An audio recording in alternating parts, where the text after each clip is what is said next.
An NBA Hall of Famer once again weighs in on why LaVar Ball is, in his own eyes, not my words, but his, a bad father. Denise Jones is going to weigh in on this as well, as she is the co-host for today. LaVar, represents everything that's bad about sports, says Hall of Famer Charles Barkley. It's all about him. You know, I just feel bad for those kids because everybody's talking about he might be a good father, this and that. No, he's not. He's just exploiting his kids. I love the kid playing for the Lakers. Dude, you're an NBA analyst. Like, just say Lonzo. I don't know the other kids. He's all about BBB. He has no foreseeable talent. And then he continues on. He's trying to make money on his kids. I just feel sadness for those kids because they're going to do whatever they tell them to do, and I just don't like the guy at all, plain and simple. Don't tell me he's a good father. I wish they would quit putting him on television because he has no talent whatsoever. I don't know anything about that league as in Lithuania or where it is, Lithuania. First off, I wish there was a place further away they could send LaVar. I would never leave my kids over there. If he's a legit father, he should stay over there with those kids the entire time. That would prove something to me. You know, people want to say he's a great father. Well, stay over there with those kids. I would never send my 2 teenage kids to Lithuania, then show up in the US the next day. Thoughts, Denise Jones? Well,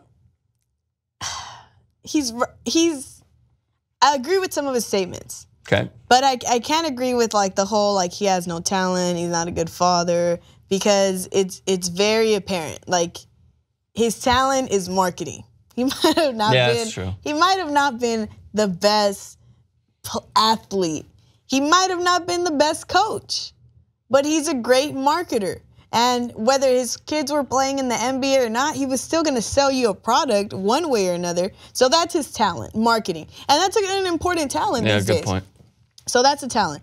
2, not a good father. Well, listen, he's kind of taking in, I feel he's taking in all the heat for his kids, and he never says anything bad or negative about his kids. I was going to say he never puts his kids under a bad light, but obviously, that's right. So he doesn't say anything negative about his kids. He catches all the heat for his kids. Whenever anything bad is said about him or it involves his kids or his kids' name is in the conversation, he always puts his name first so that he catches all the heat. So, and he's helped his kid, his kids at least, get in the NBA and get through college education and do all the right steps with one kid, and he's trying to do that with the other 2 kids. So he's constantly putting his kids first. Now, whether it's for his benefit or not, the kids are still growing with his success. Right. So again, I think he's a good father.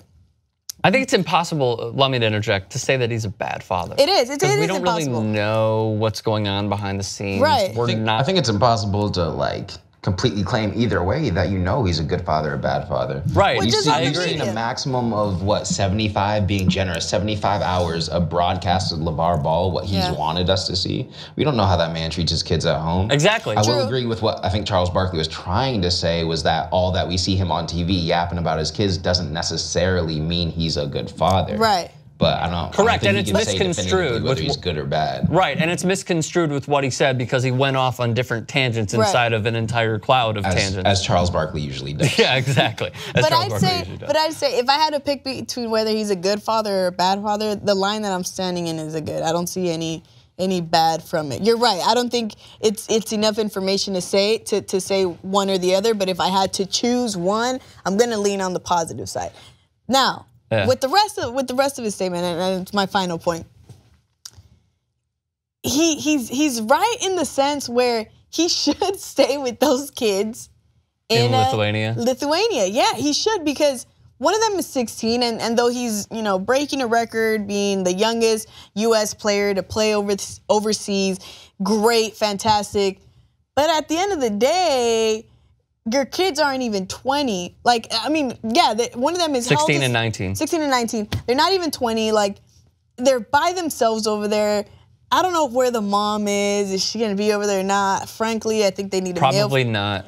Probably not. I think they need like a male figure to just protect them and make sure that everything's right. They're not being taken advantage of. From what I heard, they're going to be getting paid $500 a month. LiAngelo just threw away a full college scholarship worth way more than that. So they're gonna have to work on making ends meet with $500 a month. I don't know exactly how much you can make with that or do with that out there, but there needs to be an adult, a male figure with them during this trip. And if it's his decision, you kind of have to bite the bullet there and go to Lithuania. So like, there's like a few different points to make, and then we're gonna get going. Is firstly, I think that LaVar will be there. I just don't think he'll be there the entire time. Right. Like he's gonna go back and forth. He can obviously afford it. His kids are driving fucking Lamborghinis, so I mean, I'm sure that he could afford to fly back and forth from Lithuania and LA.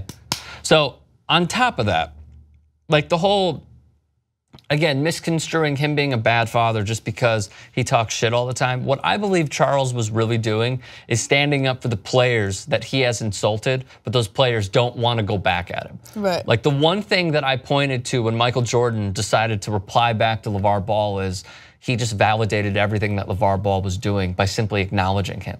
He was doing such a good job, and this was like over the summer, I think, at a camp in Charlotte or something, where he finally just like acknowledged that LaVar Ball was talking shit. That, in essence, is validating what he's saying. Not true, but like a lion won't necessarily pay attention to like an ant because he doesn't give a shit about it. It's so small, it's tiny, it's nothing off his back. But once you do, then it seems like that ant is amplified into being like a god.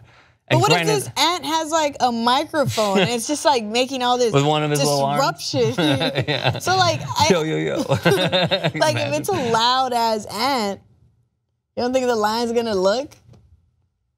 No, he shouldn't. Like Michael Jordan. Michael Jordan is the lion, and it was a bad analogy, but like you understand the point that I'm trying to say.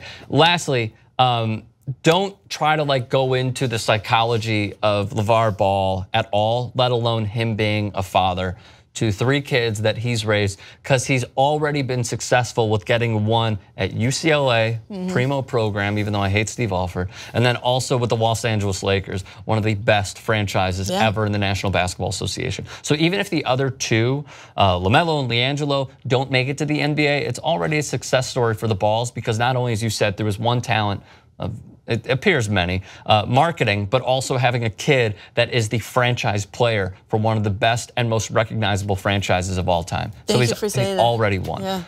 You're unfortunately welcome. All right, we gotta go. Let us know your thoughts, comment section below, subscribe to 2x2 Sports.